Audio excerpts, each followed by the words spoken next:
Good evening, everyone. My name is Dr. Kevin Russell. Oh, hold on. I think we're waiting for 1 second here before we get going.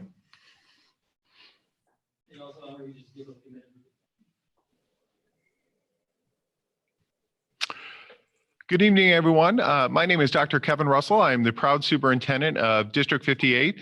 We're very pleased tonight to present the Quarantine Parent, the Good, Bad, Worse, and Surprisingly Okay with Dr. John Duffy. This presentation is brought to us by the Herrick PTA in conjunction with the school district. I want to thank the Herrick PTA for making this available to everyone in the community. And I would like to introduce Dr. Duffy to all of us. Dr. Duffy joins us this evening. He is a world-renowned psychologist, best-selling author, speaker, and national media personality. And Dr. Duffy is going to introduce himself to all of us, and then we're going to get going with the live Q&A. So, Dr. Duffy, the floor is yours. Thanks so much. And thank you so much for putting this together, Dr. Russell, Amy, Tracy, everybody who was willing to take time to put this very unusual event together. I'm honored to be a part of it.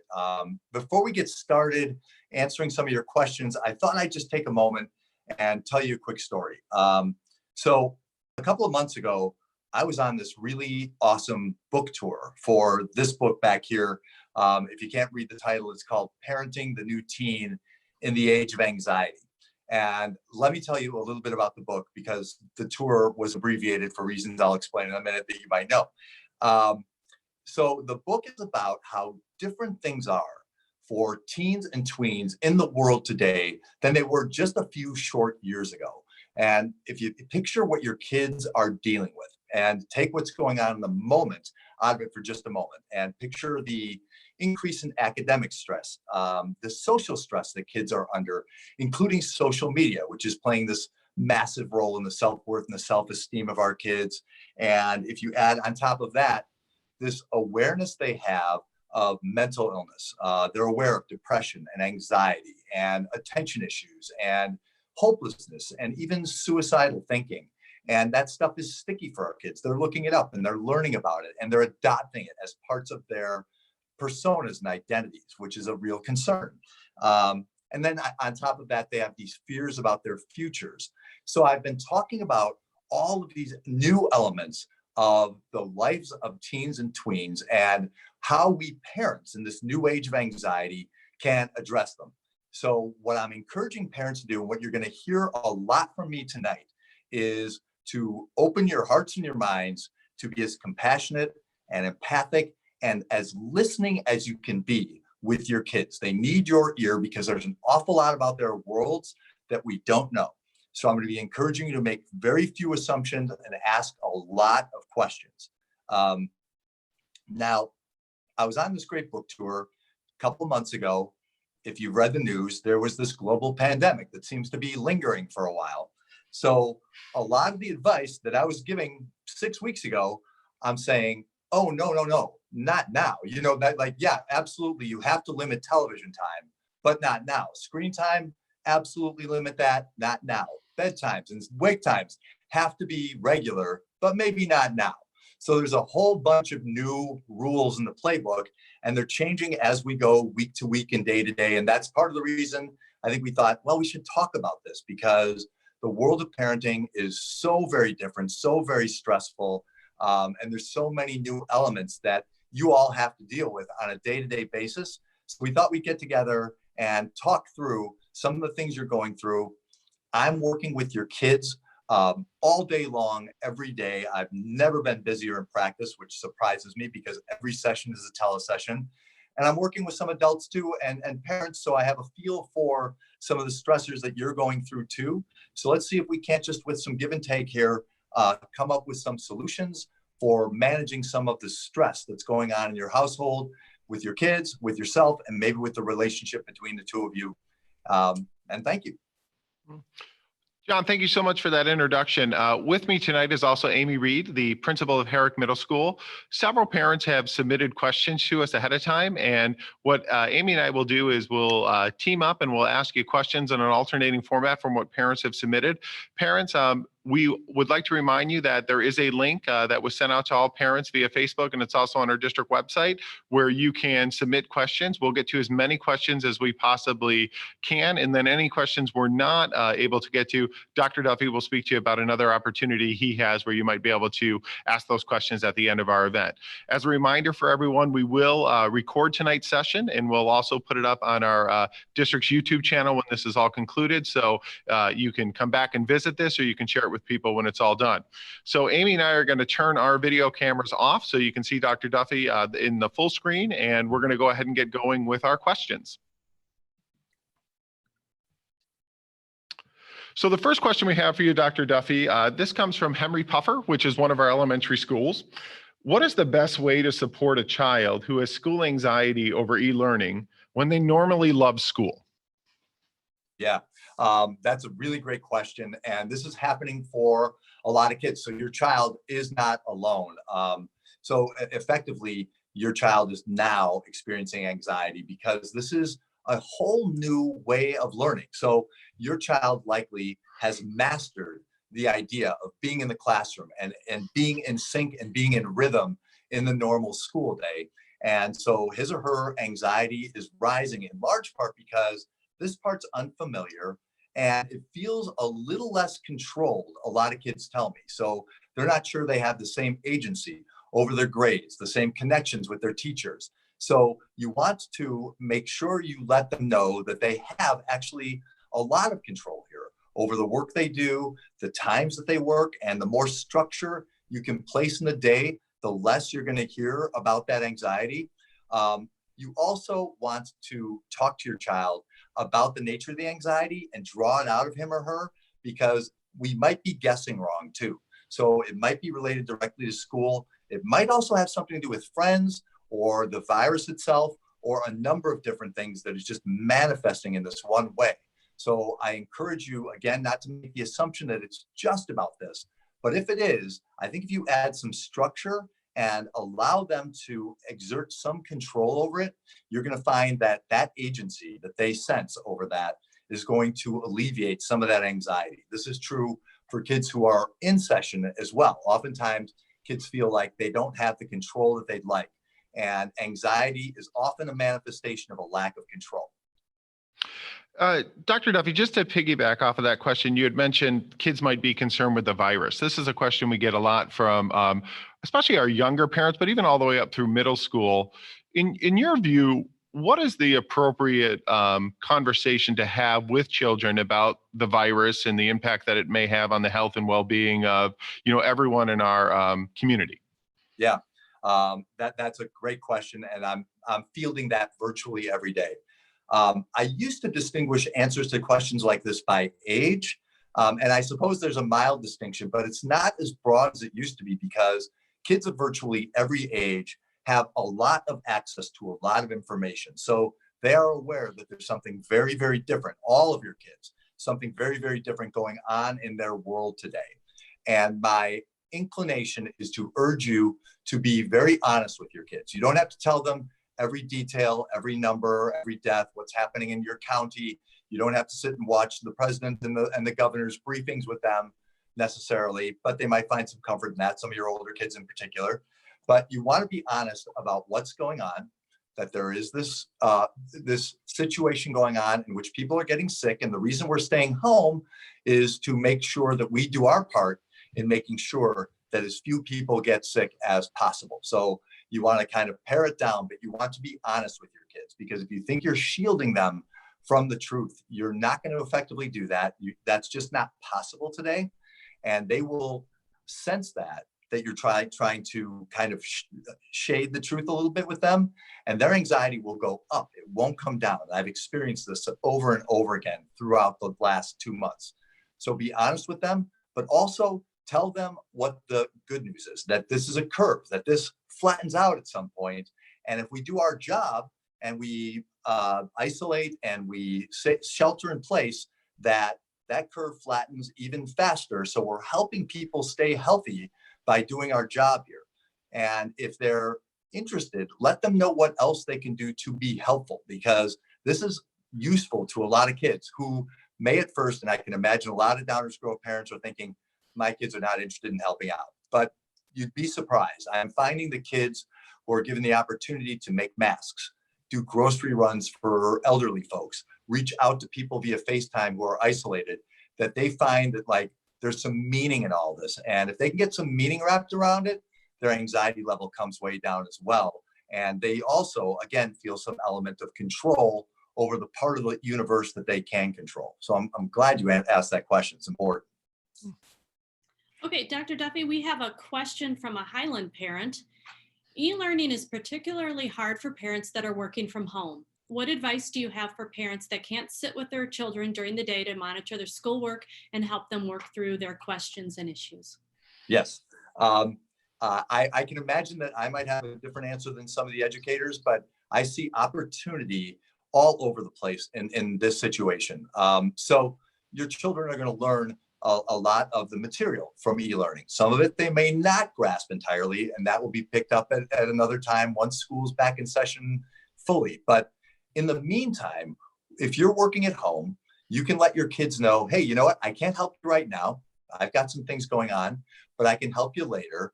And what is that teaching kids? There are some social and emotional skills that are really crucial in parts of learning that your kids will pick up on. The idea of frustration tolerance, the idea of resilience. I can wait a while before I get an answer. I don't need immediate gratification here. They learn that if you tell them, you know what, after work, we'll sit down and whatever questions you can't get to, I will help you with. And then they learn that they're resilient, that they can master a difficult day where their questions aren't answered right away. These are really, really important, critical life skills. So what I encourage you as parents to do is to allow that breadth of time. You don't have to drop everything if your child has a question. You don't have to become a great teacher all of a sudden. And I also urge you, and this may come up later, but I'm willing to say it again, not to judge yourself for not being readily available. We're all doing the best we can. If you have to work from home, that takes some priority. And you are allowed to give that some priority during this very strange time. Great, thank you. The next one comes from Herrick Middle School. And the question is, I'm worried about the long-term effect on my son's future work ethic. He's doing his e-learning, but structure is a struggle. What ideas can I implement to motivate a 14-year-old to keep up with structure in his schoolwork? Okay, I have a couple of thoughts here. One is pragmatic. The one thing I'm offering parents as a solution to this very problem is a brief, and I mean brief, 10-minute weekly meeting, family meeting, or meeting with each of your kids to talk about the structure of the day. And it doesn't have to be perfect, but I find that kids who do their learning earlier in the day are far more effective, get it done sooner, have fewer interruptions as the day goes on. So my bias would be to lay out the day, provide some of the structure that brings some of that anxiety level down. And keep in mind, we're all idling high. We're in the middle of a pandemic. So we're all kind of anxious, including your least anxious child. So to bring that down, provide some structure and encourage them to follow that pattern. And to the extent that they can get up at regular times, even if it's not the regular time that they normally would, that's going to help as well. The other part is this doesn't have to go perfectly. Your children are really resilient and they will bounce back. So if this doesn't go perfectly, I don't want you to worry too much that, man, we're really losing ground here. I don't think that's happening in households. You know, I think that there are a whole slew of other things that your children are picking up on. So if this is a little less than perfect, I think that's okay. And I think that teaches your kids something about how households work, how families work together, and that things don't have to be perfect. Some of us have kids who have this expectation of themselves that things go perfectly, and to give them permission that, you know what, today's might not go perfectly. We have an opportunity to come back to it tomorrow, you know, and there's big life lessons in that as well. So ease up on some of the judgment, but provide the structure you can so that e-learning gets done. For a 14-year-old, you might have a carrot. So just be really practical. You might say, well, Snapchat or the video games, they're available to you today, but not until after the learning is done. So let's get school done first, and then you can get to some of the stuff you enjoy. Thank you. Okay, great. So we have another one from Henry Puffer. And this parent is asking, how do you keep a child engaged and excited about activities they used to be excited about? For example, our son used to be excited to sit and read. He's 7, so independent reading was just starting, but now he seems to have lost interest and would rather zone out on a device. Similar reactions with Legos and snap circuits, any independent type of activity. Yeah. No, I totally understand. And that probably isn't just happening with your 7-year-olds. A lot of you are probably nodding along like, yes, my child also is not engaging in the things that he or she used to engage in with some degree of vigor. And I'll remind you, and this is an important thing to remember, we're all anxious. We're all idling high. So almost apart from this question, but core to it is, remember the vibe that you bring to the home. And to the extent that you can take care of your anxieties with your spouse, with a friend, with a significant other, that's going to be helpful in the way you approach your 7-year-old with this type of thing. Because one thing you want to do is approach him or her with a degree of openness. Like, I noticed you used to read a lot and that's changed. Tell me a little bit about why that is. And if that's something you sense that like he or she really would enjoy doing again, with a 7-year-old, I encourage you to break out a book that you think is going to be interesting to him or her and read with them for a while. And they may just pick up on the draft of that and take that up on their own. I'm seeing this with kids who are as old as 14, 15, and 16. So I think you can make that happen with a 7-year-old.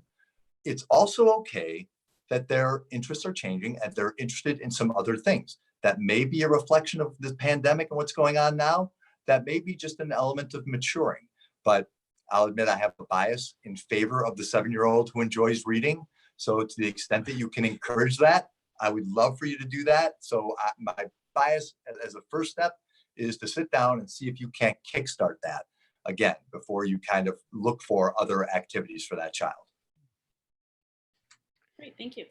Dr. Duffy, the next question comes from Pierce Downer Elementary School. And I think this is a question that so many parents are struggling with. Even our teachers, I'll use myself as an example with 2 working parents in the home. What can parents who are both working during the day do to make our children feel less ignored during that time? Yeah, I'm hearing that from a lot of parents as well. And this is a very normal household, I would imagine, in Downers Grove or LaGrange, where I am, or just about anywhere. So what you don't want to do is drop everything for your kids. You do not need to do that. They don't need you to do that. So I want you to lift the idea of guilt from this equation and just think about what's best for my child. Sometimes it's okay for them to be on their own, figuring out activities to do on their own, and you can brainstorm at night. What can you do tomorrow while mom and dad are working that can help entertain you and keep you going? But you definitely do not want to drop what you're doing, but you do want to protect some time. So my bias would be, from a parental perspective, take occasional breaks here and there and hang out with your kids. Listen, and this is a tough thing to do as parents, but it really fosters a really strong connection. And this time is really useful in terms of fostering really good connections or reconnecting with your kids. So take occasional work breaks or a lunch break and hang out with your kids. Talk with them about what they're up to during these days. Talk to them about what they think about the pandemic, if they're in the know about it, and see if you can get to know them and enter their world a little bit, and then go back to work. And you are allowed to go back to work. And again, that those lessons of resilience and frustration tolerance, those things are going to be built in for your child. These are really critical life lessons. And there has never been a riper, oddly opportunistic time in history for us to teach our kids these things, right? That, you can be okay. You can do hard things and manage some of this time on your own, even with mom and dad in the house. And we're here if you absolutely need us, but we have other things we need to do too in order to keep things running, in order to keep our jobs going. And if your kids are inquisitive about why you're not available, tell them openly, like, I have to get this stuff done. This is how my world works. And this is what my day is about. And kids are really interested in hearing what their parents' day is like and what their work is like. And I work with so many kids who already, by the time they're teens and tweens, are not sure what exactly it is their parents do, but all of them are interested. So my bias is to share some of that with them and explain to them why it's important that you're doing what you're doing. And then I think you get some traction and you're building your relationship at the same time. Great. Thank you. The next question is from a Highland parent. And while that is an elementary parent, I have to say this topic is very much talked about at the middle school level. How can I help inspire my children to take responsibility for their own learning? Yeah, that's so tricky. But the best way to do that is to sit them down, and I mean maybe once a week, and ask them to walk you through, and don't create the structure and the schedule for them, but ask them to walk you through how they intend to get their learning done tomorrow and the next day and the day after that, what assignments are due, and let them talk to you about it. And then it's their responsibility. There is an inclination, I know, among some parents to really helicopter their way through this time and make sure that every assignment is done. And I've worked with some parents, if I'm being really honest, who have done some assignments for your kids. I strongly urge you, and I think those in academia among us would agree with me, not to do that, not to disempower your child or show them that lack of confidence. Instead, ask them to walk you through, like, okay, you have a new job now, and part of your job is to organize your day a little bit and keep track of your assignments and the things you need to do and how much time it's going to take. So this is a whole kind of a new skill that kids have to develop. Not that they didn't have to do this when they were doing homework when school was fully in session, but now they kind of have to do the totality of it on their own. And the more you leave it up to them, the more you have the opportunity at the end of the day to say, hey, it sounds like you really handled things really well today. Good job. Instead of them knowing like, oh, you did some of this for me. I don't really get credit for this. And kids want that responsibility, even if they say they don't. And they definitely want that pat on the back at the end of the day that builds their confidence and their self-esteem. So take this opportunity to allow them that space. Do not invade that space if you can avoid it. Let them take responsibility for it and urge them to do so. And just give them a little framework to work within. And kids will surprise you. Even kids who weren't very motivated a couple months ago, I'm finding are carrying the mantle. And on occasion, they're looking for shortcuts. But sometimes they're just looking for like, I will get this done. And I want to get it done early in the day so that I can kind of put that feather in my cap and move on with the day, feeling like pretty good that I did my job today. Just a reminder to our parents who are listening at home, if you go to dg58.org/John Duffy, you'll find a link to the questions or where you can submit questions, excuse me. There's also, the link is available inside of the YouTube channel as well. The next question sort of piggybacks off of what we just discussed. This comes from a Herrick Middle School parent and a Downers Grove North parent. It says, my 7th grader and junior are struggling with motivation. They participate in complete assignments, but admittedly are pretty checked out. What does motivation look like during COVID? Anything we can do to help, or is it better to just let them be? Yes. Motivation looks a lot like your kids during COVID. So I am not particularly alarmed to hear your story. I hear woven in the question that your kids are getting their assignments done. That alone is a victory. If you can add a little bit more, a little reading, a little practice in a couple of subjects, fantastic. That's outstanding. But keep in mind that this is a funky time for them. So they're going to learn a lot of academic things, but there's some other things to learn as well, right? It's part of it is managing idle time. Part of it is managing boredom. But I would talk to your kids about what it is they want from this time. I want to pause for just a second and make note of something that I think about really frequently in my office that kind of relates to this question. If you can envision 20 years from now and think about how your kids are going to reflect back on this time, how they might talk to their kids about this time, keep in mind that you are building a memory that your kids will remember for a lifetime. So you want to really consider the tone that you set. You do not want to fight every little battle in your home. In a way, you want to take the opportunity to create some memories and allow for some alone time.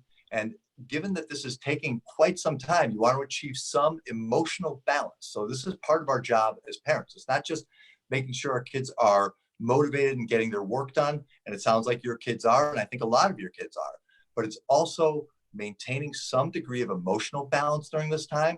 And as parents, you're setting that tone.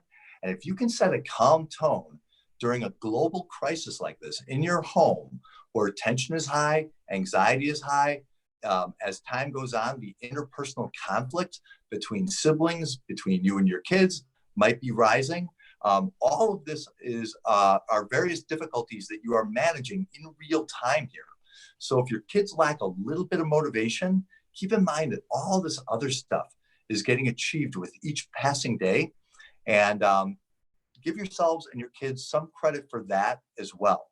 And you might verbally mention to your kids, like that you're really proud of them. Make note on occasion that, like, yeah, we've been at this for weeks and weeks and weeks. This was unexpected and unwanted. So, and you're not with your friends. You're not doing any of the things you usually enjoy, and give them some credit for that. Because some of the kids I'm working with are not motivated, in part because they feel like there's no payoff. There's no good stuff coming their way. They don't get to be on the court or on the field or at the dance or with the crush. So give them some credit for that. And if they lack a little motivation in school, you can encourage them, but that is not the end of the world. We can find that on the back end of this curve. But it's really important that you set this tone, because this is a time you'll remember, and it will set some of the stage for how you move forward as a family. And pardon the detour, but I didn't want to miss the opportunity to make note of that. Thank you. Okay, our next question is from another middle school parent, and I have to say it's one I often hear. At what point do I put a limit on gaming or screen time and push some family time?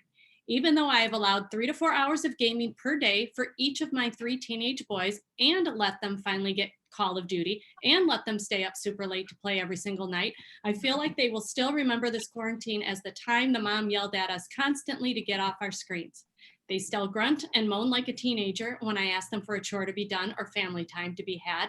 Do I still try to rally my family for meals, games, walks, movie nights, etc., and put some guidelines in place for screens, even though I will have to deal with the typical teenage pushback, moaning and flailing?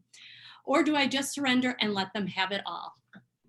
Got it. This sounds like, I think this is a note from every family I work with. So thank you for writing. These are all really good questions.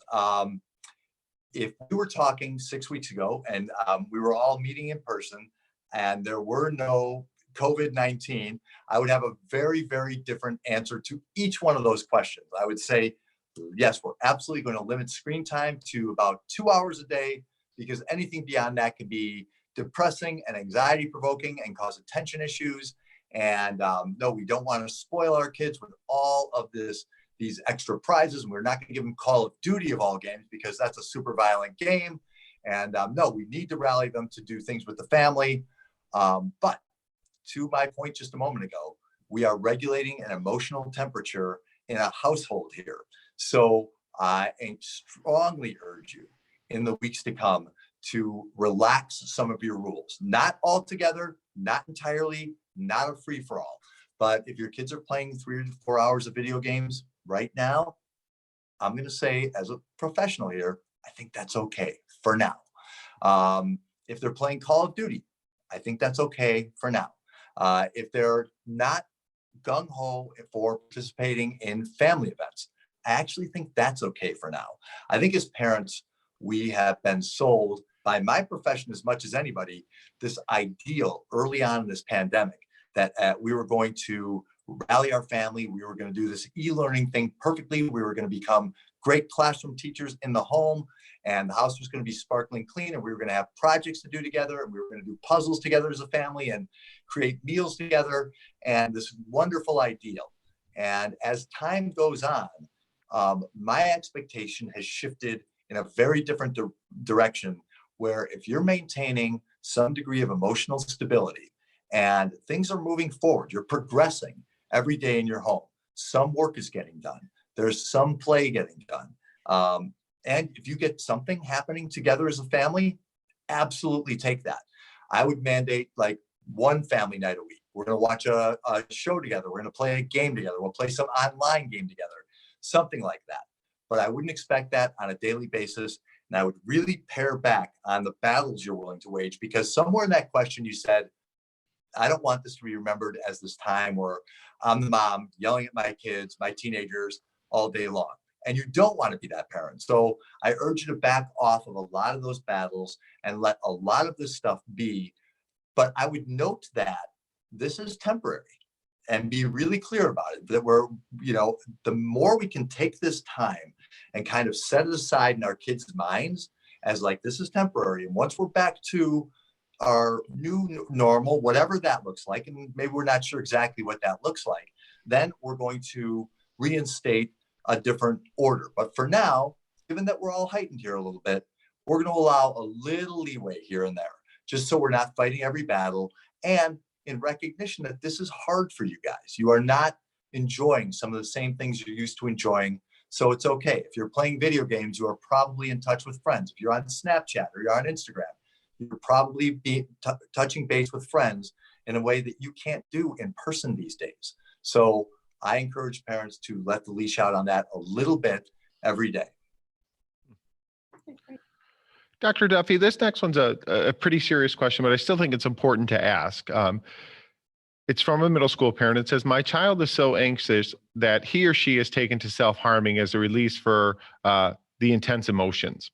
What can I do as a parent to support him or her without causing him or her more anxiety, since their self-harming makes me as a parent severely anxious? He or she is in therapy and is on medicine. I'm asking for smart ways to support him or her as a parent in a way that he or she will listen, and of course, to deter the self-harm. Absolutely. I'm glad you asked.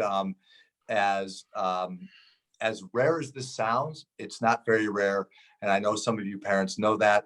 I so feel for you parents that have to suffer the anxiety around your child self-harming.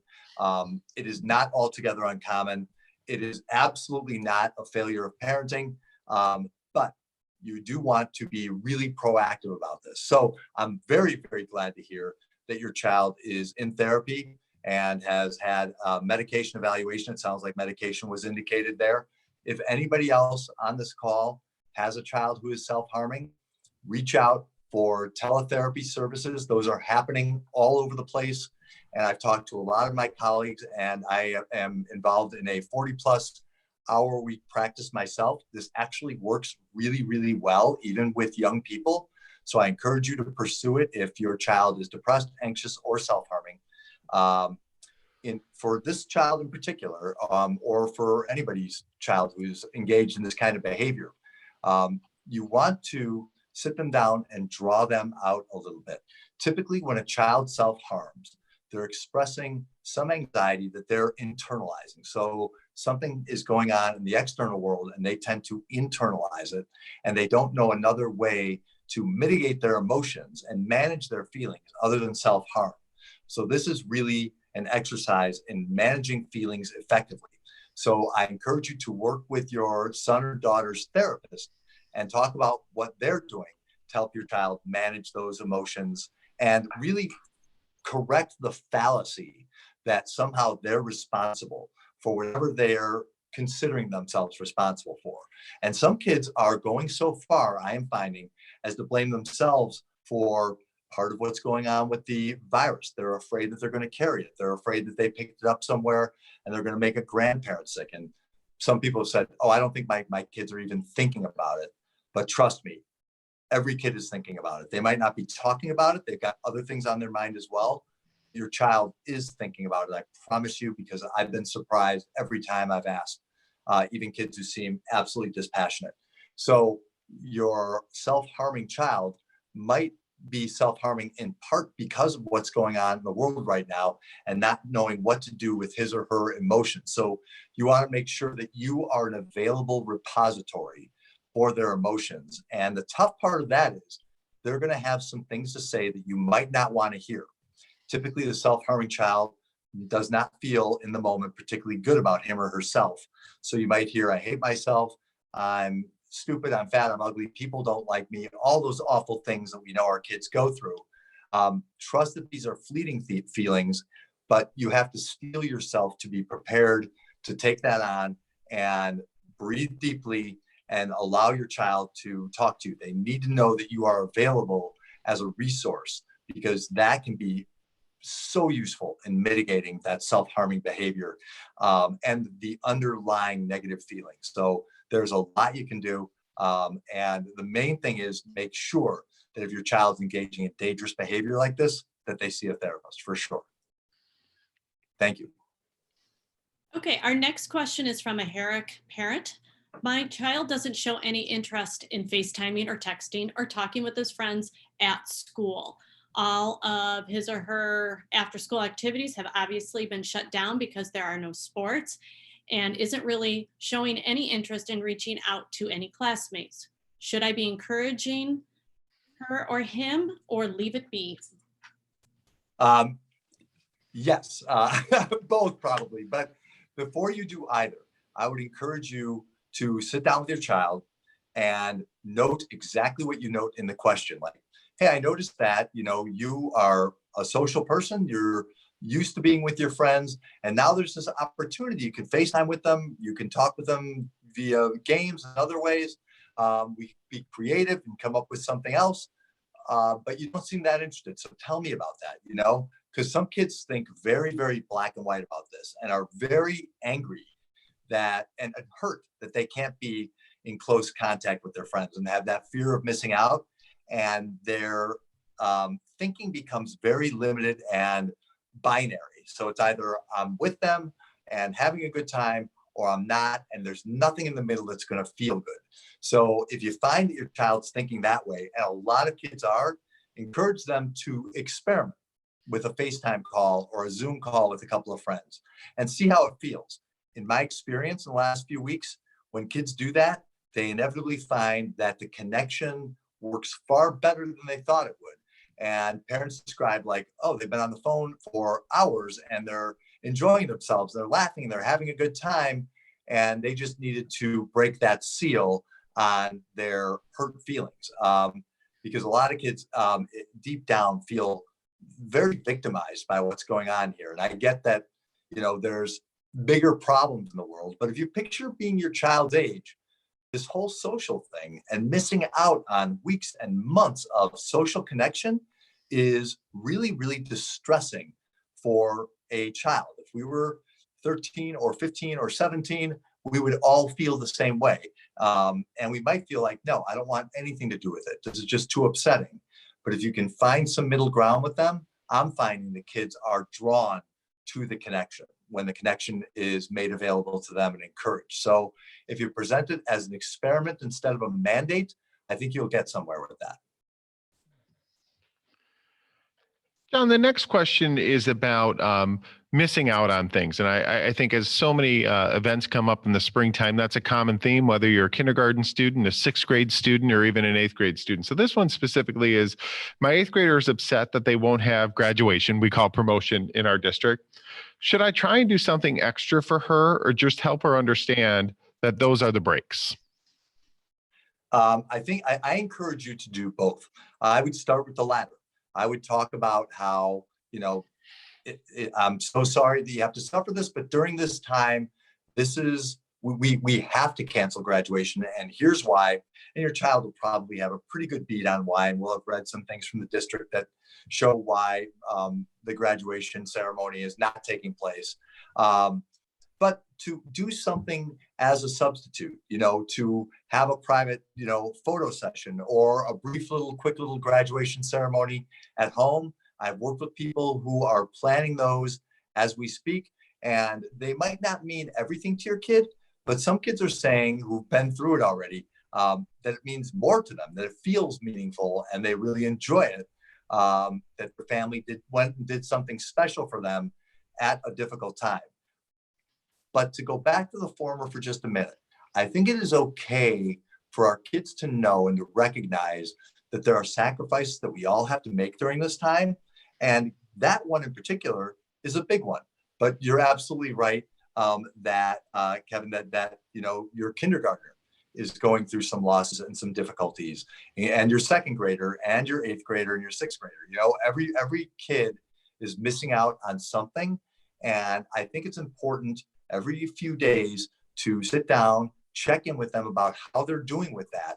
And just like I was saying at the top of the hour, do not assume that you know what your child is going through, because every time I ask a kid, I think I'm surprised. I think I have some idea of what this child is going through, what they're suffering, and there's some surprise in there. So it might have to do with missing one particular person. It might have to do with some relief because I'm away from the bully for the rest of the school year. So you don't know what's on your child's mind until you ask them and you draw it out. But definitely talk about these losses, acknowledge these losses, and it's okay to acknowledge that this is a drag for them, that this is really upsetting. And you cannot fix it, right? It's okay to say, we can put on a ceremony here. We can have a cap and gown. We can get a cake for you, but it's going to be different, and we're going to acknowledge it's going to be different, and it might be different than you expected. And I'm disappointed too, as mom and dad. I pictured something different for this time too, but this is what we've got. And sometimes life gives us some disappointing moments, and that's okay. We can make it through disappointing moments. And this one, we're going to make it through together. And I think there's a lot of messages that we can give to our kids that suggest like, we are going to make it through this together. Like there's a lot of encouraging things that you can bring to the table here. We're going to make it through this hard time together. So when you add together to a lot of those sentences, your child might not respond in the moment to that in a real positive way. And if some of you are saying like, I don't think that's going to work on my kid, but they'll hear you, because I've watched this happen on Zoom calls in my office. They'll hear you and they'll carry that. And the sense of family will mean a little something different to them than it might have meant the day before. So take advantage of the together part of all this as well. Thank you. And the next question comes from an elementary parent, and definitely starting to see a theme emerge from many of these questions. So you have somewhat answered this before, but I think it's important to keep hearing the same message. I'm a parent-teacher taskmaster right now, and my son doesn't like any of them. We are getting frustrated with each other, and it feels like a tense battle each day. Any suggestions for navigating these new roles? Yeah. First, we have to acknowledge, like we have, I think, once or twice here, these are new roles. These are hard roles to suddenly take on. So I get where finding the right lane, the right tone for all of this is very difficult for parents. So I feel for you, feel for you guys. And the idea of this being perfect, take it off the table. It is wholly unnecessary. That said, spend some time with your child. Maybe once a week, maybe twice a week would be good, to talk about the nature of that relationship. How's this working for you? And talk a little bit about how it's working for you. If it's hard for you, because sometimes if you're sharing the experience of, yeah, this is tricky, we're not doing a great job of this. How can we make this better? How can we make this smoother? And brainstorm together. Kids rise to that occasion, and they're pretty good brainstormers, and they like being part of the process. This is part of the control thing I was talking about earlier. If you give kids some control and some decision-making in the process is in all likelihood going to go smoother than it would if you just mandated, like, you have to do it this way. Then all of a sudden you're the parent that is the taskmaster, that is, driving home every point and really feeling frustrated because you're not gaining any traction. Put your child into the process with you, and you'll find like, okay, we both feel like we're in the same boat. We're collaborating on this instead of I'm trying to instill wisdom here and he or she is just not getting it. And so I am going to be inclined to discipline, levy consequences, send them to their room, or something else I am really not inclined to do and I know is not moving anything forward here. So better to bring your child into the process. And again, this is another life lesson that collaboration can work. So give yourself the opportunity to try that with your kid. I've seen this work many times with parents and kids where parents were certain it was not going to work. Thank you. Thank you. This next one comes from one of our middle school parents at Herrick. It says, what is your recommendation on sleep, especially with middle school and high schoolers? Is it okay they are nocturnal right now? Should we wake them up? What's your advice? Yeah. Um, it's such a great question because I'm hearing just the funniest stories of parents waking up at like 1:30 in the morning and their seventh grader is still playing video games and they just can't believe it. And yet their friends are also playing video games. So like everything else we're talking about here, I encourage you to relax your standards significantly. Does that mean 1 o'clock in the morning is reasonable for your sixth grader? No, absolutely not. Set limits, but let your kids know that you recognize, hey, this is a funky time. It's a temporary time. So it's one of those times that we're taking and we're putting off to the side here, and we're going to get back to normal at some point. So this isn't forever. But for now, you can stay up an hour later and you can sleep in an hour longer.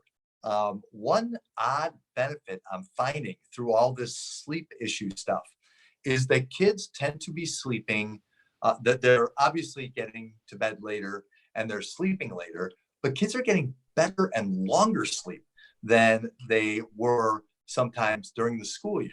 So part of the habit you might want to hold on to on the back end is to move everything back an hour. So if normal bedtime is 10 o'clock and wake up time is 6:30, you might just decide, okay, I'll move everything up an hour, even an hour and a half on the long end. But when I move things back, I'm going to make sure they get just as much sleep because oddly, during this time, one thing I've stumbled upon and some parents have is their kids seem a little more regulated and have a little more energy during the day than they do during the rest of the school year, in large part because they're just not getting to sleep on time. So to learn your lesson from this time as well. But for this time right now, relax the standard, but not all the way. So if you're going to hear the line, but everybody else's mom has said it's okay if we stay up until 12:30, you do not have to be everybody else's mom. And we all know that's not necessarily true. Kids are really, really clever negotiators. So do not give in on the full negotiation. Let them know that this is a skill they have to master really well, but give in a little bit in recognition of this temporary time. Thank you.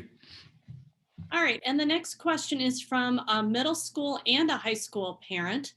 I'm looking for advice on how to deal with a teen who already has severe anxiety. The anxiety seems to be escalating during the pandemic. They avoid assignments as a skill to reduce the anxiety related to school. And the child will see a counselor. I'm sorry, do you mind, Amy, repeating that last line? The child does see a counselor. Okay, thank you. Yeah, anxiety is the issue of the day here.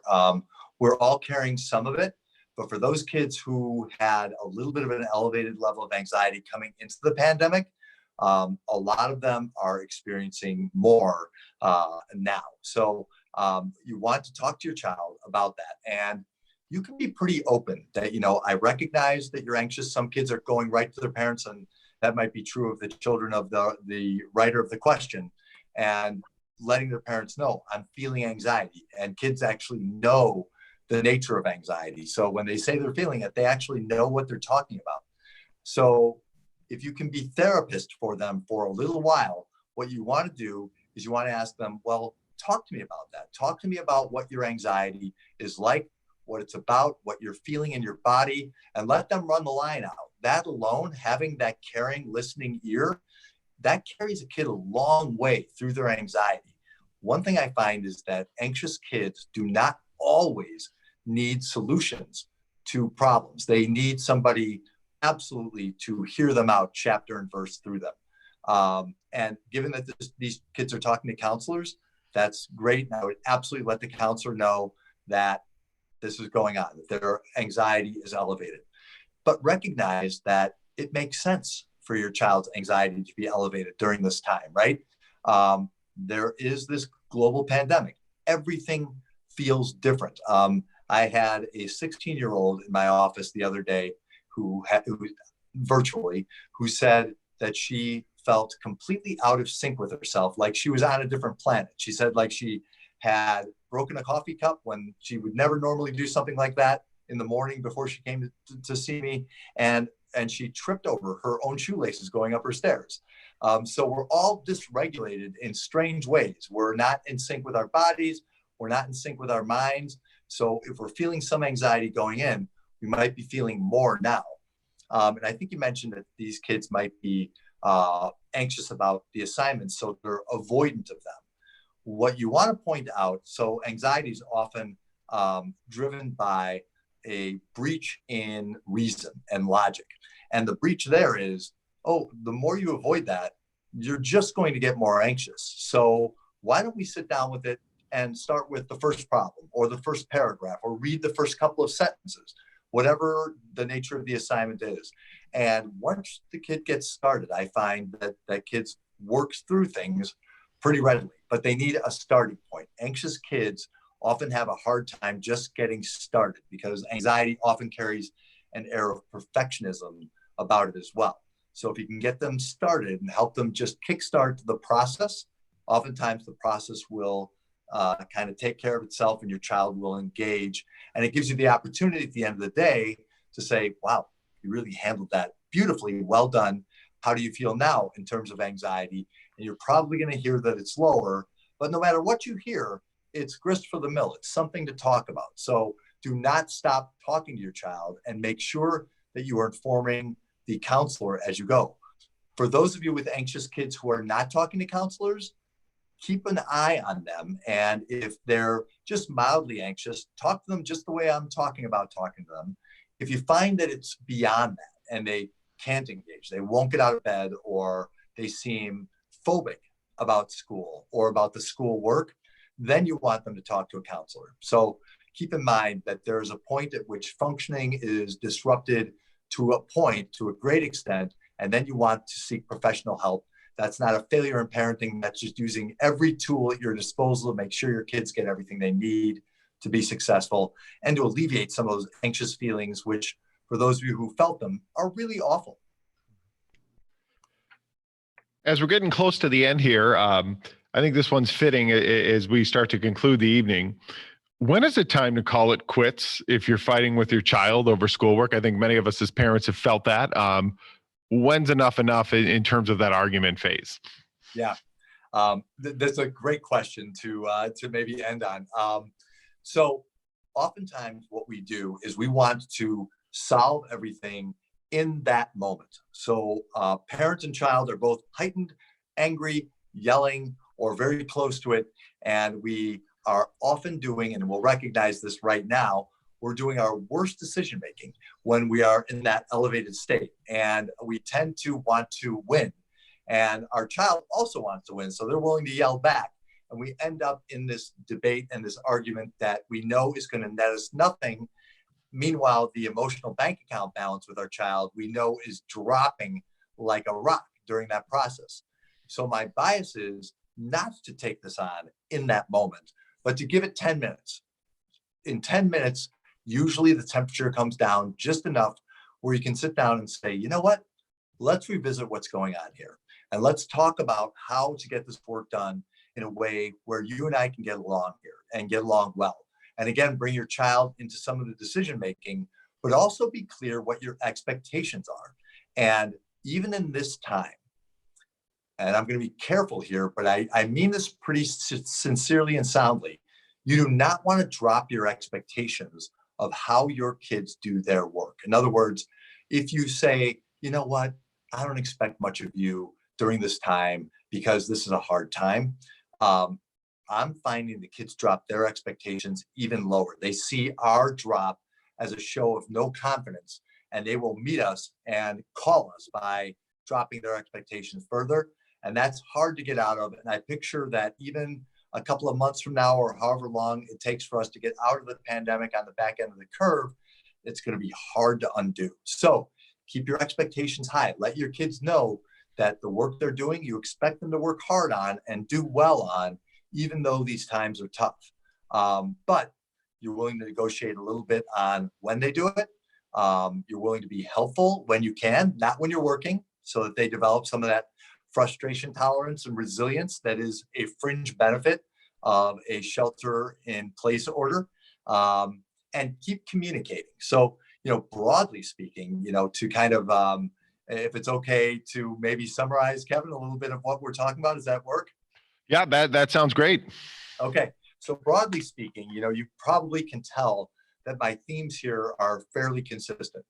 I want you to be connecting with your kids and attending to that emotional bank account and the emotional temperature in your home and keeping that balance. That's a big part of the job here.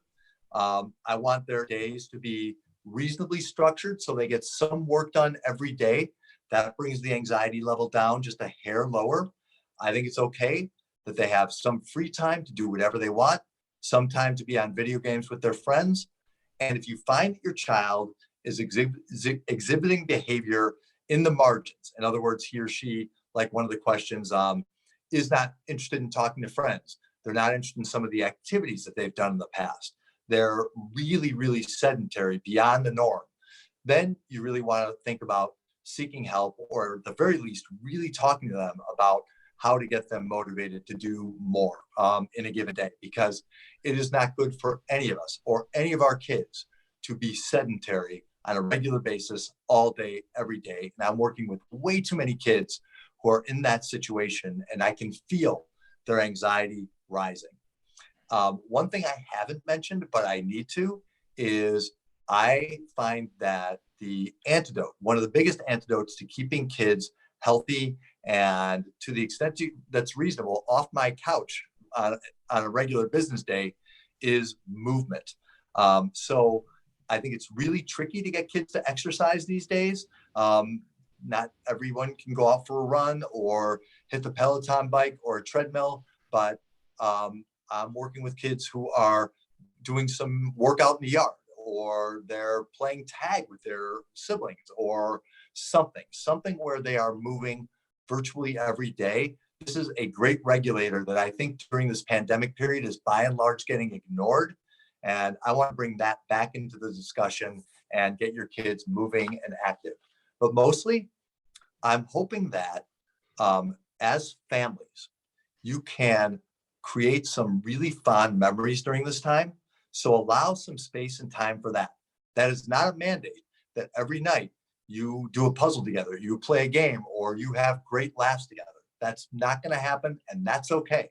But if on occasion you can create the moment, or the moment's happening, and this happens a lot, where you notice the siblings are laughing at a particular show or something, instead of saying like, hey, everybody get back to work, sit down and join in.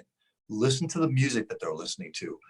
Ask them what draws them to it. Like do the TikTok video dance with them if they ask you to. Allow yourself to create some of those moments, because this is a time you're all going to remember, and you can build some family resilience that you may need going forward at an unpredictable time like this. So allow all of that to happen as well. Allow this to be not just awful, but kind of special as well. And thank you so much. Well, Dr. Duffy, on behalf of the Herrick PTA in District 58, we can't thank you enough for being with us tonight. These are certainly unprecedented times, and your guidance tonight was so very helpful, not only as a superintendent, but as a parent and a father as well. So we really appreciate the time. Dr. Duffy, if anyone has any additional questions for you or would like to hear more from you, how can they do that?